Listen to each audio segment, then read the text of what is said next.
Hello everyone, and welcome back to our channel, Forever in Memory. In this video, we'll be honoring American celebrities who have passed away today and in recent days, along with other notable figures from around the world. Before we begin, please show your support by giving this video a like. It really helps the channel. Thank you. And let's get started.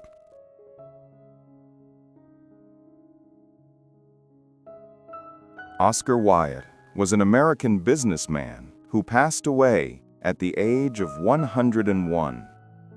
A self-made oil tycoon and one of the most formidable figures in the Texas energy world, he rose from humble beginnings to become one of the most influential voices in the petroleum industry.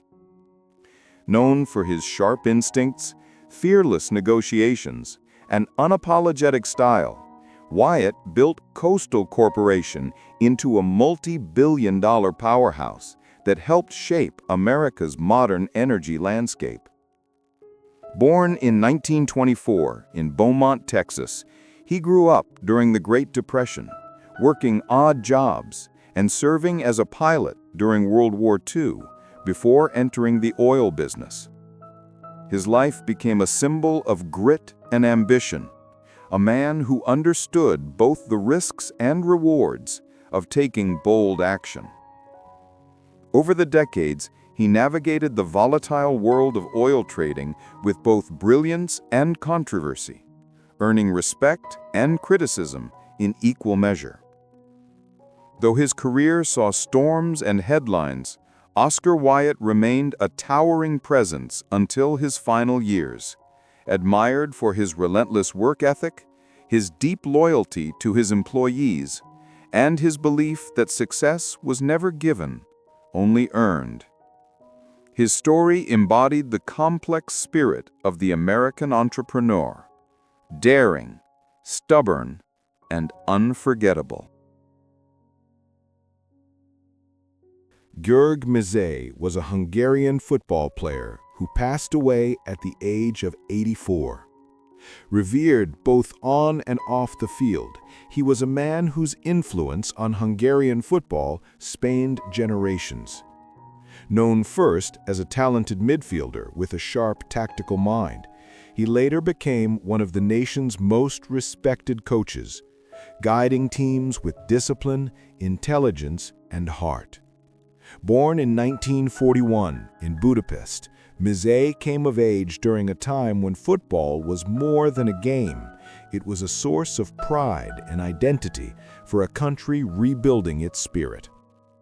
His playing career, though modest compared to his later achievements, revealed the analytical precision that would define his coaching philosophy.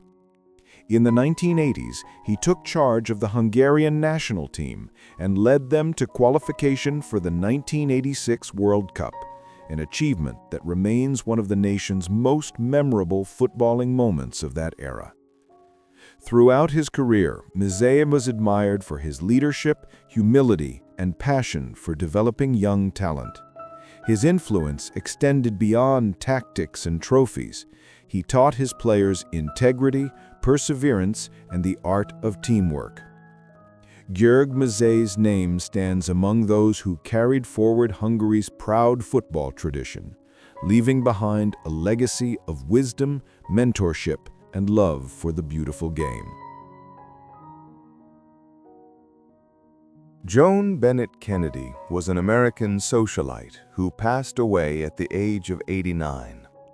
Known for her grace, intelligence, and quiet strength, she was a prominent figure in American public life during one of the most storied eras of the Kennedy family. As the former wife of Senator Edward Ted Kennedy, she stood at the intersection of politics, culture, and history, embodying both the glamour and the pressures of a life lived in the public eye. Born in 1936 in Manhattan and raised in a family that valued education and refinement, Joan's poise and musical talent distinguished her early on. A gifted pianist, she once aspired to a career in music before fate tied her to one of America's most famous families. Her marriage to Ted Kennedy in 1958 placed her at the heart of political history, witnessing both triumphs and tragedies that defined a generation. Through moments of joy and deep personal struggle, she maintained an elegance that made her admired by the public and respected by those who knew her personally. Beyond her public image, Joan Bennett Kennedy devoted much of her later life to advocacy and quiet philanthropy, especially in causes related to health and addiction recovery. Her resilience, dignity, and enduring empathy turned her story into one not only of privilege, but of perseverance. Remembered as a woman of substance behind the headlines, she leaves a legacy of grace under pressure and compassion in the face of adversity. Ace Fincham was a British drummer who passed away at the age of 62. Best known for his dynamic energy and charismatic stage presence, he became a prominent figure in the rock and glam metal scene of the 1980s. As the drummer for Tiger Tails, one of the United Kingdom's most iconic glam bands, Fincham helped define a sound and image that captured the wild spirit of the era, loud, colorful, and unapologetically bold. Born in the early 1960s in the United Kingdom, Fincham discovered music as a teenager and quickly found his rhythm behind the drum kit. His powerful playing style combined precision with raw passion, making him the heartbeat of every band he played with. Tiger Tails rose to international attention with their flamboyant look and infectious sound, and Ace's relentless drumming drove their performances with explosive intensity. Though his life on stage was full of noise and movement, those who knew him personally remembered a kind, down-to-earth man with a wicked sense of humor and a deep love for his craft. Even after the glam era faded, he continued to perform, record, and inspire younger musicians. Ace Fincham's legacy lives on in the pulse of every drumbeat that still echoes from that golden age of British rock, a rhythm that refuses to die. Zdravko Šotra was a Serbian film director who passed away at the age of 92. A towering figure in the cultural life of the former Yugoslavia and modern Serbia, he was celebrated for his profound storytelling, cinematic elegance, and deep understanding of human nature. Over a career that spanned more than 6 decades, Šotra directed some of the most beloved films and television series in the region, capturing both the humor and heartbreak of everyday life. Born in 1933 in the town of Kozinice, he grew up during a turbulent period of history that would later shape his artistic vision. His works often blended nostalgia, irony, and warmth, reflecting the complexities of Balkan identity with honesty and compassion. Among his best-known creations were Zona Zamfirova, Layanje na zvezde, and Ivkova Slava, films that became cultural landmarks, uniting audiences through their wit, emotion, and vivid portrayal of Serbian tradition and spirit. Šotra's directing style was characterized by clarity, rhythm, and an unpretentious love for people. He had an extraordinary gift for turning literature into living, breathing cinema, and for drawing unforgettable performances from actors across generations. His legacy is not merely a filmography, but a mirror of a nation's soul, a collection of stories that celebrate resilience, laughter, and the quiet beauty of ordinary life. Through his art, Zdravko Šotra taught audiences that even the simplest human moment can be timeless when told with truth and heart. Niyazi Sayin was a Turkish ney flautist and music educator who passed away at the age of 98. Revered as one of the greatest masters of Ottoman classical music, he devoted his life to preserving and perfecting the spiritual art of the ney, the ancient reed flute that has symbolized mysticism and divine expression for centuries. His playing, delicate and transcendent, carried the listener beyond sound itself into silence, reflection, and the divine breath from which music is born. Born in Istanbul 1927, Sayin's connection to music began at an early age, surrounded by the echoes of mosques and the rhythm of Turkish culture.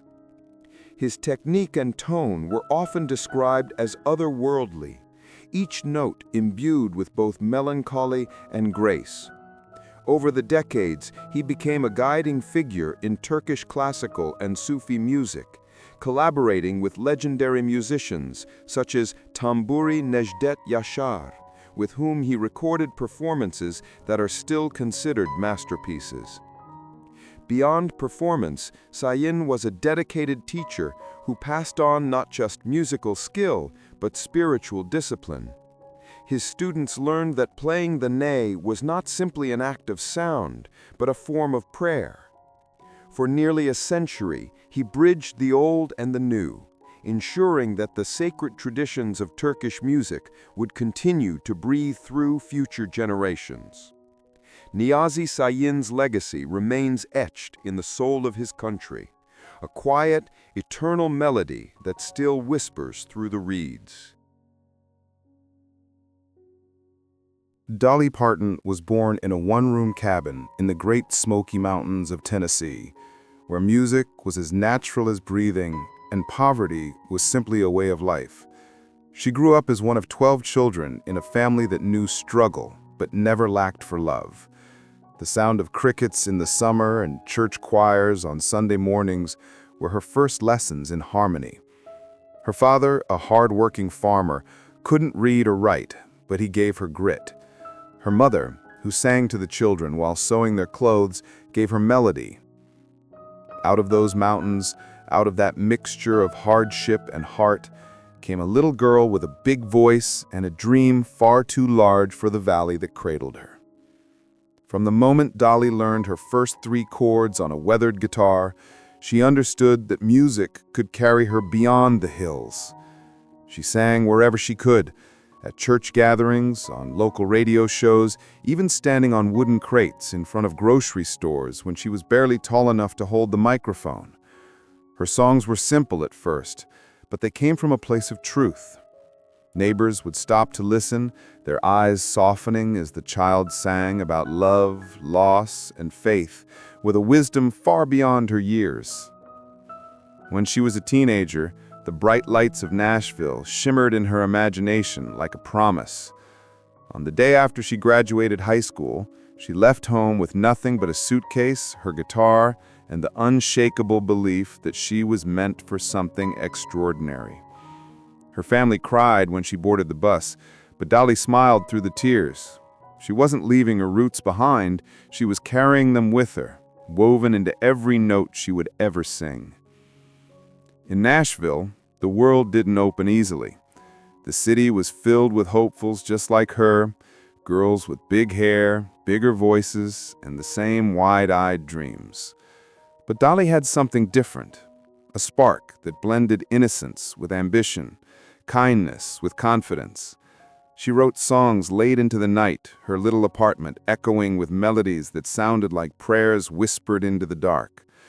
Even when doors closed, she kept knocking, never losing the warmth that made people remember her.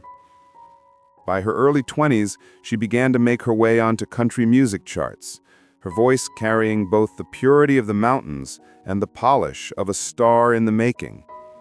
The child from the Smokies had begun her long, remarkable climb, not just toward fame, but toward becoming one of the most beloved figures in American music, a symbol of resilience, wrapped in rhinestones and sincerity. When Dolly arrived in Nashville, she carried with her more than a voice. She carried a story that people instantly felt but couldn't quite explain. Her songs didn't sound like the slick, polished hits that filled the radio. They sounded like truth. In those early years, she wrote for others to survive, crafting melodies for singers who were already established. Her pen was her secret weapon.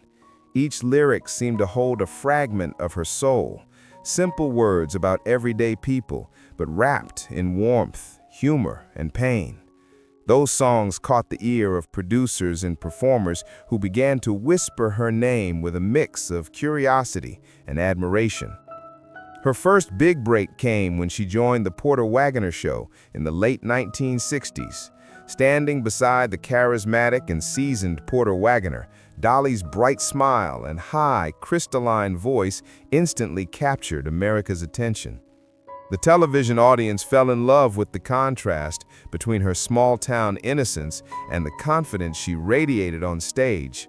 She was magnetic, the kind of performer who could make a song feel like a conversation with an old friend. Yet behind the sparkle, there was a quiet determination. She knew that every appearance, every duet, every handshake was one more step toward becoming her own artist, not just someone else's discovery. As the years went on, that partnership became both her ladder and her cage. She adored Porter for helping her find her audience, but she began to feel the tug of independence. There were nights she stared at the Nashville skyline from her apartment window, wondering if she had the courage to leave. Her heart answered before her mind did. She wrote, "I will always love you," a farewell disguised as a love song, tender and timeless. When she first sang it for Porter, he wept. That song became more than her goodbye. It became her anthem of self-respect, one that would echo through generations. The 1970s marked the birth of Dolly Parton, the icon. She emerged from the shadow of mentorship with a sound that was entirely her own. Part country, part gospel, part pop, and completely her spirit. Songs like Jolene revealed her storytelling brilliance, her ability to turn jealousy and vulnerability into art that felt universal. Her voice danced between strength and fragility, turning every phrase into a heartbeat. At a time when country music was still dominated by men, she stood at the microphone, unapologetically feminine, confident, and radiant. People often talked about her appearance, the blonde hair, the glittering clothes, the laughter that could fill a room. But beneath the glamour was a woman who understood survival. She knew how it felt to have nothing, to dream through hunger and cold nights. Her glamour wasn't vanity, it was armor. It was her way of saying that beauty can be built out of pain, that joy can be worn like a crown, even when life tries to humble you. In every sequin dress and every tender lyric, Dolly Parton was telling the world the same thing she had always told herself, that kindness and courage are not opposites, but the same thing said in two different ways. By the late 1970s, Dolly Parton had crossed a line few country artists dared to approach. She became a global phenomenon. Her songs were no longer confined to southern radio stations or smoky honky-tonks. They were played in cities across the world, where audiences who didn't even speak English still understood the emotion in her voice. When Here You Come Again hit the charts, it signaled a transformation. She was no longer just the girl from Tennessee with a guitar. She was a star who could fill concert halls and movie theaters. A woman who had taken the poetry of the mountains and turned it into a universal language. Hollywood soon came calling. Dolly's charm, humor, and unfiltered authenticity made her irresistible on screen. In 1980, she made her film debut in 9 to 5, alongside Jane Fonda and Lily Tomlin, a comedy that wasn't just funny, but revolutionary. Her character, Dora Lee Rhodes, a secretary fighting against sexism in the workplace, mirrored her real-life fight for female independence in the music industry. She wrote the film's theme song in a single burst of inspiration, tapping her fingernails against a desk to create the rhythm. 9 to 5 became an anthem for working women everywhere, proving that Dolly wasn't only an entertainer, She was a voice for empowerment, courage, and fairness. As her fame grew, so did her generosity. She used her success not to build walls, but to open doors. In 1986, she founded Dollywood, a theme park in her beloved Smoky Mountains, creating jobs and bringing pride back to the place that shaped her. Later, her imagination library would provide free books to millions of children across the world, nurturing young minds who, like her, might be dreaming of something bigger than the world they were born into. Dolly's philanthropy was never for show. It was an extension of her heart, a reflection of the same girl who once sang barefoot on a front porch, believing that love and kindness could change a life. Through the decades, she never stopped creating. She recorded albums that blended gospel, bluegrass, and pop with ease. She collaborated with artists from every genre imaginable. Her laughter remained the same, bright, infectious, a sound that could lift a room. She weathered the tides of fame without bitterness, always grateful, always grounded. When asked how she managed to stay humble, she would smile and say, "It's hard to be proud when you remember where you came from." Dolly Parton's story became larger than music. She became a symbol of resilience, creativity, and compassion. Proof that a poor girl from the mountains could rise to touch the stars and never forget the road that led her there. Her songs continue to tell the stories of ordinary people with extraordinary hearts, and her legacy lives wherever a melody carries hope. For the millions who have found strength in her words, Dolly is more than a singer. She is a reminder that light born in hardship can shine for a lifetime, and that kindness, like music, never fades.